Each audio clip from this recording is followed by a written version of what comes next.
Oke, kembali lagi bersama Mr. Kaco di channel Gurobat 21 Media Informasi dan Edukasi.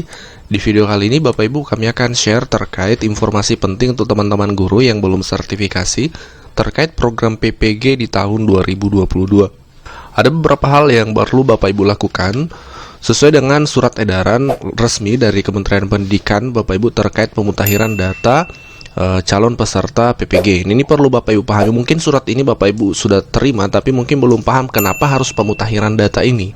Karena sebenarnya akan terkait dengan syarat pemanggilan peserta PPG atau guru-guru yang dinyatakan memenuhi kriteria untuk PPG. Nanti akan kita jelaskan Bapak Ibu.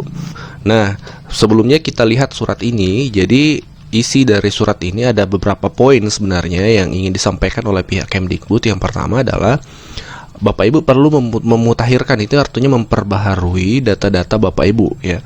Yang pertama adalah NIK ya, nomor induk kependudukan dan tanggal lahir melalui halaman Verpal PTK. Jadi nanti Bapak Ibu nanti aksesnya ini melalui operator tentunya, karena login ini menggunakan login operator. Jadi nanti Bapak Ibu konsultasi ke operatornya untuk memastikan saja bahwasanya NIK-nya kemudian tanggal lahirnya itu sudah cocok di Verpal PTK. Bukan hanya itu Bapak Ibu, juga riwayat pendidikan formalnya mulai dari SD-nya ya, jenjang pendidikan dasarnya hingga pendidikan terakhir, yaitu kalau memang Bapak Ibu S1 maka pastikan di di data Verpal PTK ini sudah S1. Mungkin saja ada guru-guru yang baru selesai S1-nya tapi di Verpal PTK masih SMA, pastikan segera dirubah Bapak Ibu, karena itu akan mempengaruhi ke persyaratan nantinya. Sekali lagi kami akan jelaskan di akhir video ini. Nah, selain itu, selain pendidikan, ya jenjang pendidikan, ijazah-ijazah diupdate semua. Juga riwayat karir guru mulai dari pertama kali mengajar Bapak Ibu, Bapak Ibu. Nah, Bapak Ibu mulai mengajar tahun berapa? Misalnya Bapak Ibu mulai mengajar 2013 misalnya. Pastikan di Verpal PTK ini Bapak Ibu menginput atau memasukkan 2013. Karena ternyata banyak guru yang sudah mengajar tapi belum melaporkan tanggal mulai mengajarnya atau tahun mulai mengajarnya, seperti itu. Nah, kenapa kemudian penting riwayat mengajar ini? Kita akan jelaskan di syarat nanti. Dan terakhir Bapak Ibu status kepegawaiannya. Status kepegawaian ini apakah statusnya PNS atau non PNS atau P3K.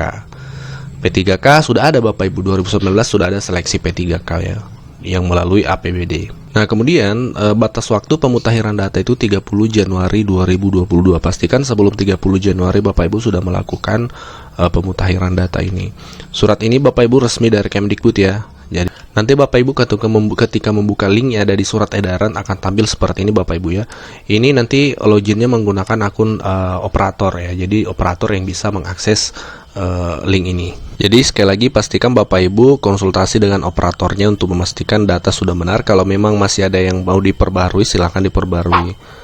Nah, kenapa kemudian riwayat pendidikan, kemudian riwayat mengajar ini perlu Bapak Ibu? Karena memang terkait syarat pemanggilan peserta PPG Bapak Ibu itu diatur dalam Permendikbud 38 2020, yaitu tata cara memperoleh sertifikat pendidik bagi guru dalam jabatan. Syarat-syaratnya itu ada di pasal 4. Yang pertama adalah harus S1. Nah, inilah sehingga di pemutakhiran data itu diminta memasukkan riwayat pendidikan.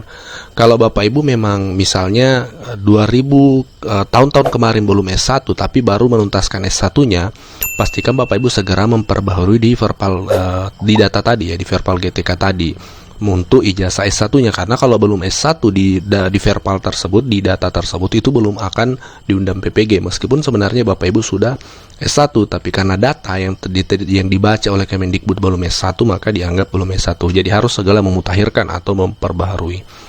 Kemudian syarat yang kedua adalah untuk pemanggilan peserta PPG itu guru dalam jabatan yang diangkat sampai bulan Desember 2015. Maksudnya adalah untuk saat ini guru-guru yang diundang PPG adalah guru-guru yang SK-nya itu 2015 ke bawah, 2015, 14, 13 dan seterusnya ke bawah. Untuk 2015 ke atas ya itu dianggap belum memenuhi persyaratan karena memang PPG dalam jabatan ini antri seperti itu. Jadi pemerintah menyelesaikan dulu guru yang 2015 ke bawah SK pengangkatan, SK pertamanya ya, baik itu SK honorer maupun SK CPNS-nya. Nah, terkait riwayat mengajar tadi, nanti ketika Bapak Ibu memang SK pertamanya 2015 ke bawah, maka itu kan memenuhi persyaratan. Itu maksudnya. Kenapa Bapak Ibu perlu mengisi riwayat mengajar ya? Karena akan disesuaikan dengan aturan nomor 2 ini. Kalau Bapak Ibu memenuhi syarat sesuai data yang Bapak Ibu input, maka akan diundang pretest. Kalau belum ya otomatis harus menunggu seperti itu.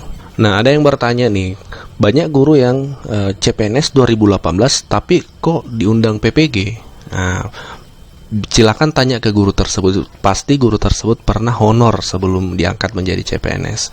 Misalnya dia honor tahun 2014, mulai 2014 atau 2013. Nah, itu kan sudah memenuhi kriteria 2015 ke bawah. Jadi yang dihitung tidak mesti dari SK CPNS-nya, tapi SK sejak guru tersebut mulai mengabdi, seperti itu. Nah, guru dalam jabatan yang pada satuan pendidikan yang diselenggarakan oleh pemerintah pusat, Pemda, atau satuan pendidikan yang diselenggarakan oleh masyarakat. Maksudnya bisa dari guru sekolah negeri maupun sekolah swasta, seperti itu bisa. Kemudian terdaftar di Dapodik tentunya.